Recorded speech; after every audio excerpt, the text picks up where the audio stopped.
Hey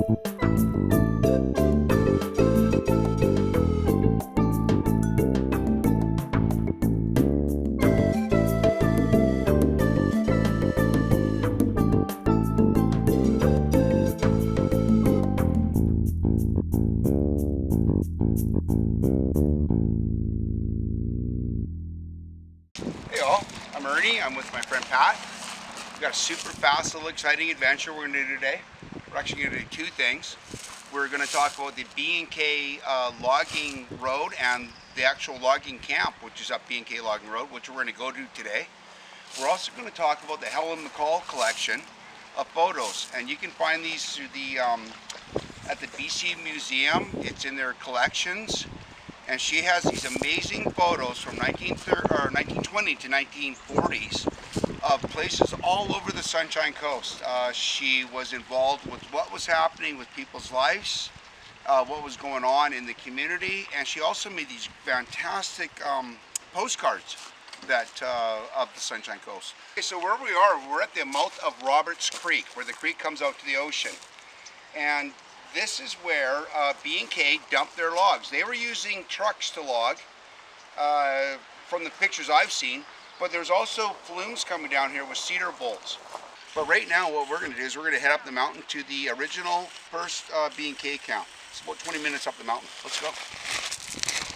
Okay, so we're at the base of B&K. Right across the road is actually Largo Road. And that's actually where the logs and the flume, or the trucks and the flumes used to carry on down Largo Road and then dump down at the mouth of Roberts Creek. So we're going to head up the mountain here and we're going to take you to that first camp. This is going to be really cool. Where we are right now is we're at the first major Y on the B&K Logging Road. Right behind me is where the first B&K logging camp was up from the beach. So they were far enough up the beach that they said, hey, let's build a camp. And let's just leave a crew up there. They can sleep the night and get right to work in the morning. I'm going to describe this road a little bit. There is a road here, this first major Y to the right. It's also a very interesting road. We're not going to talk about a lot, but I'm going to tell you that you can get to the second camp of Mount Elphinstone Cemetery Trail. You can get to second camp, you can go down the old tramway there to first camp, and then there's a tramway there that'll take you down to the cemetery at the top of Cemetery Road. Super interesting, really little trip you can do as well. We'll talk about that another day.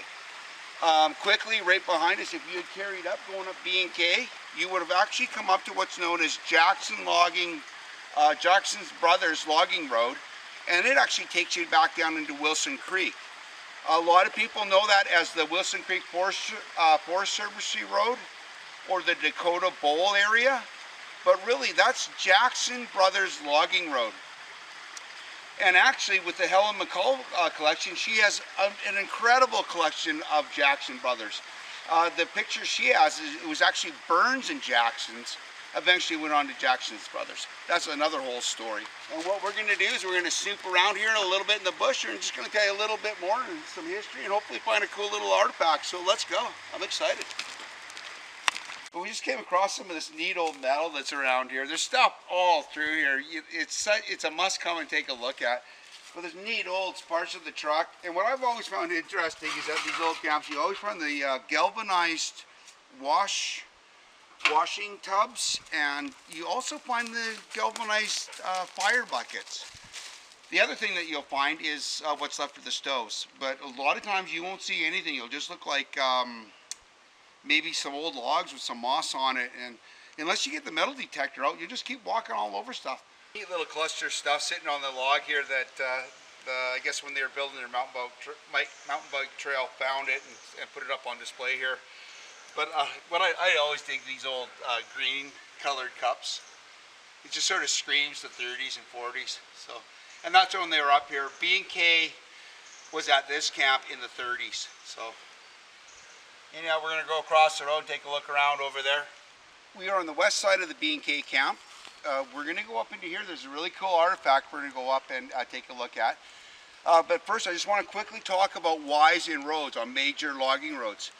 It's generally, when you're going up the mountain, wherever you find a major Y that goes to the right or the left, that's a good place to get out and look around. That's often where the first camp was. So I know that right here at the B&K camp, There's been equipment left here for years. There's some old trucks over the bank on the east side. And I know Sandy Gibb had an old giant steel tower here that sat here forever. I remember it as a kid.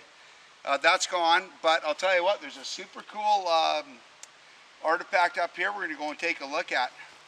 What I'm standing on right now is a massive steam donkey that was abandoned here years ago. What we're looking at here are the large skids that it was mounted to. The steam donkey was the metal was taken away years ago during the war effort, like in the 40s. This stuff had become obsolete, and scrappers took it all. I know that there was 2 or 3 of these massive donkeys right in this area. So if you look around here, you'll find another one. So again, this is where you look, right at the major Ys on a major road.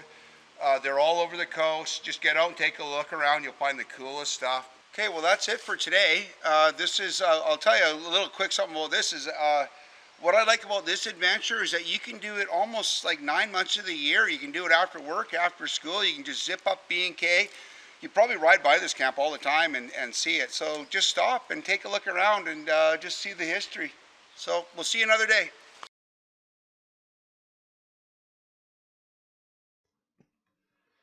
Hee-haw, hee-haw.